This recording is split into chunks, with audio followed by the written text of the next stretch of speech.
Hello everyone! Welcome back!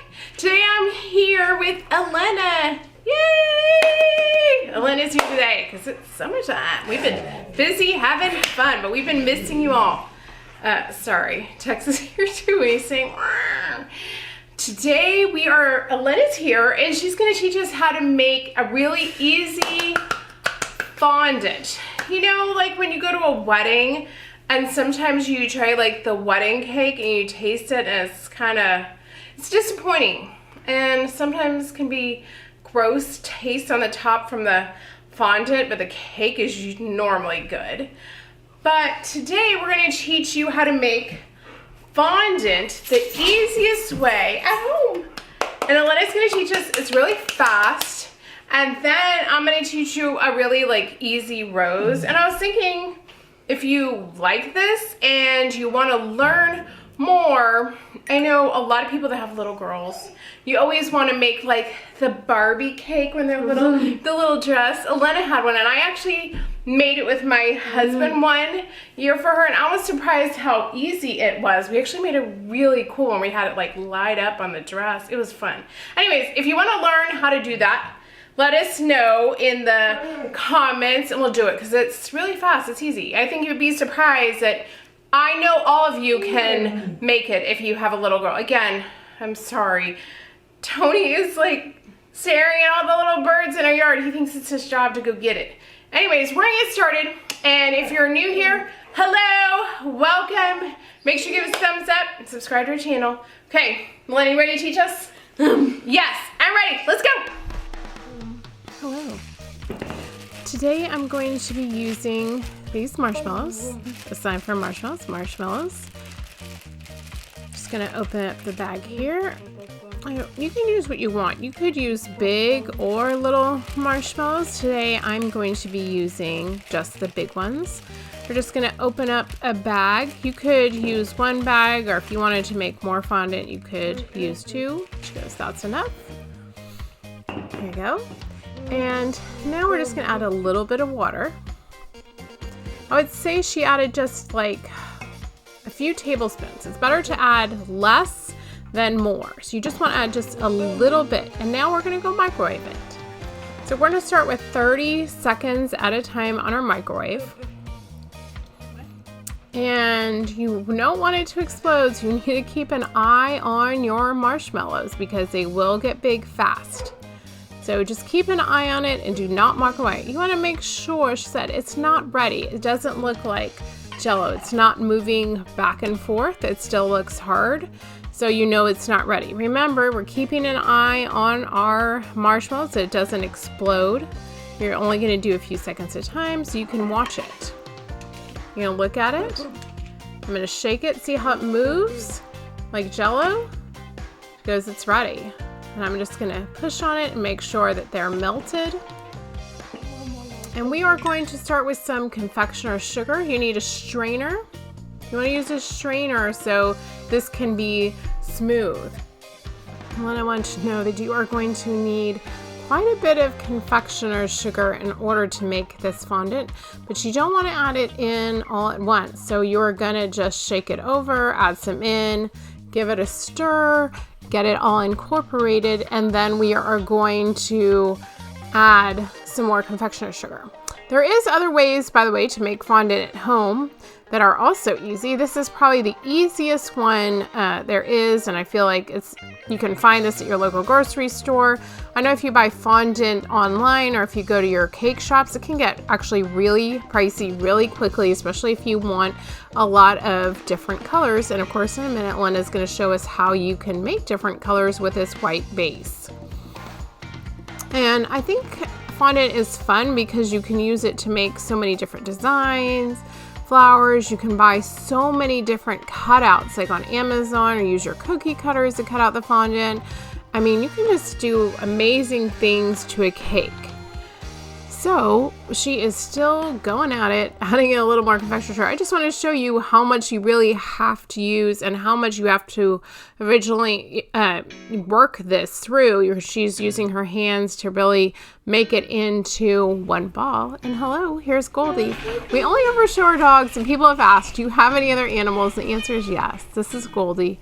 Goldie is actually, I think she's about 16 now. There she is. She's our sweet, sweet little cat. Name is Goldie, obviously, because she's a calico and she has a lot of gold on her. Anyways, Goldie wanted to say hi while Elena is mixing up her fondant.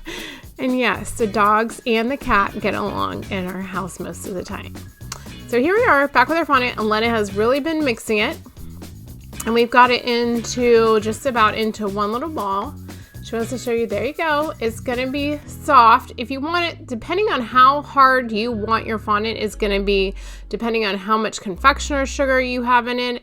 Also, if you leave it overnight, it's also gonna harden up just like any other fondant. She said, it's ready. Let's get started. We're gonna start adding in and making different colors. So if you were to make it the night before and then you were going to use it for a cake, it would be a little bit harder, just like any fondant the next day. So if you find this one to be a little bit soft, you could wait till the next day to use it. Just like all fondant, you want to make sure that you wrap it, because if you don't, it will get hard pretty fast. So here it is. She is going to be using some gel colors, cutting it in half because we're going to make 2 different colors today. You could use just regular food coloring like the liquid. She goes, we are having fun, aren't we? She goes, it tastes good. So this is a great thing about this fondant, is it tastes like marshmallows. So she wanted to let you know of using the gel, just like she just signed. We were just using a very little bit, just like you use the food coloring that you buy at the store. And you just use a few drops. You do not need to use that much. We actually have all these gel from that live we did with our cookies, and we just keep a lot around because little Lynn and I like to bake. So she's just putting in just a little bit of food coloring, and then she's adding in a top of the confectioner sugar so it's not all over her hands. She wanted to touch it while it was wet. It would have gotten the color all over. And now is the part where you got to work all this color all the way through the fondant to get a pretty color. Obviously, the more of a color you add, the darker and more vibrant it will make it. She decided she wanted to do just like kind of a pink red, like a dark pink. And then she also wanted to make a purple color today. So she also added in a little bit of time, depending on, you know, how dark you wanted this to be.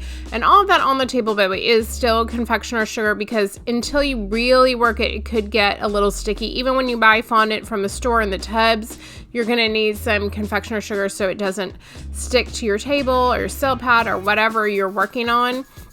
So she finished her pink, and now she's getting going with this beautiful kind of violet purple that she is making for today. Yes. So what have you guys been up to this summer? We have been just so busy having friends over, having fun, going to the beach. This weekend, we're actually going to go to something really fun. I'm going to try to maybe film it for you all. Okay, I know I said I was going to make the rose, but that night we were in kind of a pickle. We wanted to hurry up and get to the track before the sun went down. Elena loves to run, and I promised her that day that we would go to the track before the sun went down. I know not everybody loves to run, but my daughter and me love to run. Elena loves to run probably more than anybody I know. So I asked my husband, because he can make a rose super fast, to go ahead and do this. So he just took one strip of the pink, cut as you saw, cut it into pieces, rolled it into balls. You want to be about the same, and then you can just push them down to make a circle. Now you could have rolled out a whole thing and then cut out circles. This one just kind of gives it a more feel, so he's going to show you. You can do it with a rolling pin. I think do it with your hands, so too, also gives it kind of more of a petal feel. So what we're doing for this rose is we're making the petals. That's what we're doing right now. Now we're going to show you how to do it. If I'd thought about it more, maybe I would have bought some glitter and showed you how you can paint on the glitter or add some color to it. Remember about fondant is you can add color to your fondant. You can paint it. You can put on glitter. That's what I did to that one Barbie cake of my daughter's. I painted on glitter. You can do different colors. Elena's going to show you how she paints her flowers here in just a second. There's so many things you can do with it. So he wanted to let you know that you want to get off some of the confectioner sugar. We kind of went a little crazy because we had just made it. I think we might have needed a little less if we had let it sit, but we decided to do this all in one go. So the important part right here is to the first little part of your rose. You want to get it, you know, fairly tight. Because if not, it's not obviously going to make the rest of your rose. So he just put a little bit of water for the next part, and then you're just going to start wrapping around your rose. So it's actually, I mean, roses are some of the simplest things to make, and you could make them smaller and tighter. I've done that on a lot of cakes before. There's so many different flowers you can do with fondant, and when you put them onto a cake, they just look so pretty. Here it is, and like I said, maybe I should have brushed it with some glitter or something else. Elena wanted to show you these just in case you haven't done a lot of cutouts with your fondants before. Here it is. I think I might have had this from her Barbie cake. Like, once you buy all these kind of things, it's not like you know, I don't know, you just collect things if you're into making cakes. So she also was going to use a paintbrush, and she wanted to show you that she took some of that gel coloring, added a little bit of water, and she's going to actually paint her little flowers, which I think is so cool. I think some people don't think about that, is you can actually paint your fondant.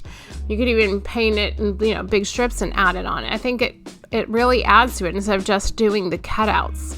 Can make it, I mean, especially if you're really artistic like Elena, you can do all kinds of things. I know all of you can, especially with the cutouts. Even if you're not great at it, once you cut it out and add a little bit to it, you can really make a cake just pop.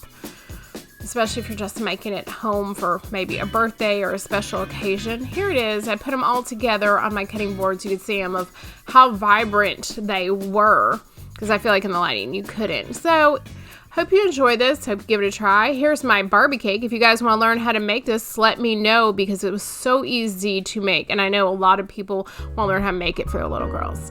Hope you guys are doing great, and we will see you hopefully next week. Bye-bye.